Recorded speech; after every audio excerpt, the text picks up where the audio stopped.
भारत के लोकतंत्र पर ना एक बहुत बड़ा सवाल खड़ा हो गया है।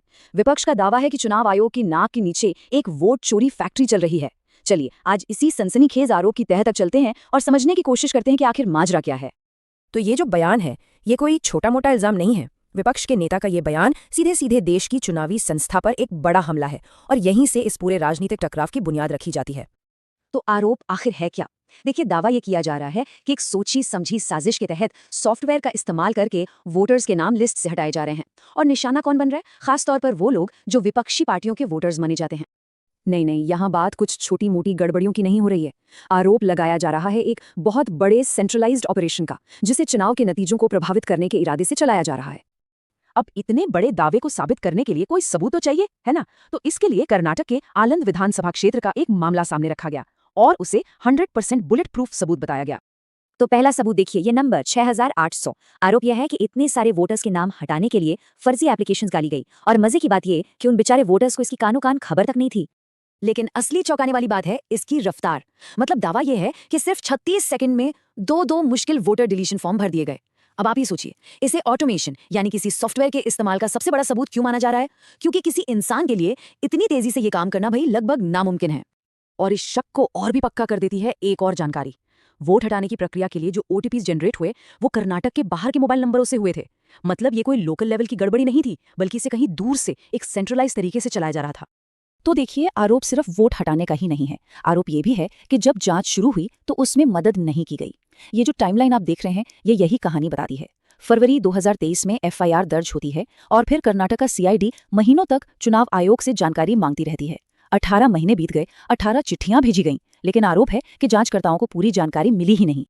तो आखिर जांचकर्ता मांग क्या रहे थे? वो मांग रहे थे ये 3 खास डिजिटल सबूत: आईपी एड्रेस, डिवाइस पोर्ट्स और ओटीपी ट्रेल्स। इनसे साफ पता चल जाता कि ये वोट हटाने की रिक्वेस्ट आ कहां से रही थी। लेकिन इल्जाम यही है कि ये जानकारी उन्हें कभी दी ही नहीं गई। चलिए अब कहानी का दूसरा पहलू भी देख लेते हैं और समझते हैं कि चुनाव आयोग ने इन बेहद गंभीर आरोपों पर क्या कहा है। तो चुनाव आयोग की तरफ से जो पहली प्रतिक्रिया आई वो आई सूत्रों के हवाले से, और उसमें इन सारे दावों को साफ साफ सिरे से खारिज कर दिया गया। यहाँ पर दोनों पक्षों की दलीलें बिल्कुल आमने सामने हैं। चुनाव आयोग का कहना है कि भाई ऐसे ही किसी का वोट नहीं हटाया जा सकता, बाकायदा नियम कानून है, सुनवाई होती है। और जहां तक आलन मामले की बात है, एफआईआर तो खुद हमने ही करवाई थी, तो फिर हम गलत काम करने वालों को कैसे बचा सकते हैं? इतना ही नहीं, चुनाव आयोग के सूत्रों ने एक और बहुत ही दिलचस्प सवाल सामने रखा। उन्होंने आनंद के चुनावी नतीजों की तरफ इशारा किया। 2023 में वहां कांग्रेस 10,000 से ज्यादा वोटों से जीती थी। तो सवाल ये उठता है कि अगर धोखाधड़ी हुई है तो जो पार्टी जीती वही इसकी शिकायत क्यों कर रही है? तो ये मामला अब सिर्फ एक सीट का नहीं रह जाता। यहां से एक बहुत बड़ा सवाल खड़ा होता है, और वो है हमारी पूरी लोकतांत्रिक प्रक्रिया पर भरोसे का सवाल। एक पॉलिटिकल एनालिस्ट के मुताबिक यहाँ मुद्दा ये नहीं है कि आरोप सही है या गलत। मुद्दा ये है कि विपक्ष का नेता देश की उस 60% आबादी की आवाज है जिसने मौजूदा सरकार को वोट नहीं दिया। तो जब वो इतना गंभीर आरोप लगा रहे हैं तो उसे हवा में नहीं उड़ाया जा सकता। उसकी गंभीरता से जांच होनी ही चाहिए। और यहीं पर दांव पर लगा है इंस्टीट्यूशनल ट्रस्ट, यानी संस्थाओं पर भरोसा। एक एनालिस्ट का मानना है कि चुनाव आयोग पर लोगों का जो भरोसा था, जो कभी एक मिसाल हुआ करता था, उसमें 2014 के बाद से लगातार गिरावट आई है। तो सवाल उठता है कि इस भरोसे को वापस कैसे पाया जाए? एक विश्लेषण के मुताबिक चुनाव आयोग को खुद आगे आना चाहिए, इन आरोपों को गंभीरता से लेना चाहिए, एक खुली पारदर्शी जांच करानी चाहिए और सारा का सारा चुनावी डेटा समय पर पब्लिक के सामने रखना चाहिए। शायद यही एक रास्ता है विश्वास बहाली का। अब इस पूरे विश्लेषण के आखिर में एक बहुत ही परेशान करने वाला सवाल सामने आता है। अगर एक पल के लिए मान भी लें कि कोई बड़ी साजिश नहीं है, तो भी वोटर लिस्ट में इतनी बड़ी गड़बड़ियां क्यों हुई? इसकी सिर्फ 2 ही वजह हो सकती हैं, और सच कहूं तो दोनों ही बहुत चिंताजनक है।